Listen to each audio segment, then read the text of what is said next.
Dans la pensée de Dieu, le travail n'est pas une malédiction mais un don précieux.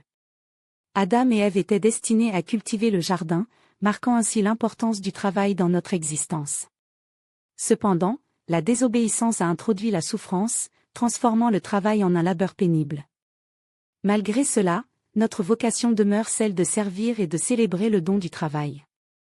La malédiction liée au sol évoque non pas le travail en lui-même, mais la difficulté et l'épuisement qui l'accompagnent. Dans le livre de l'Ecclésiaste, nous apprenons que le travail peut devenir une source de préoccupation et d'angoisse. Mais nous devons nous rappeler que le véritable sens du travail est de contribuer à notre vie et celle des autres avec sagesse. L'Ecclésiaste nous présente 3 façons d'aborder le travail.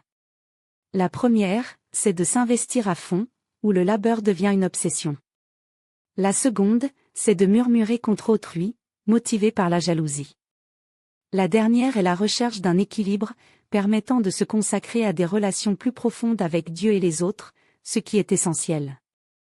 Un chrétien est appelé à travailler de manière paisible, en évitant le poids de l'oisiveté. Les doigts se croisant, on ne récolterait que la famine. Mais en cherchant l'harmonie dans nos efforts, nous nous rapprochons de Dieu.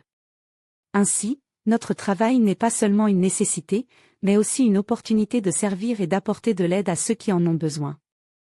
Le repos est aussi crucial que le travail. Trouver l'équilibre entre l'effort et le repos est essentiel pour une vie épanouie.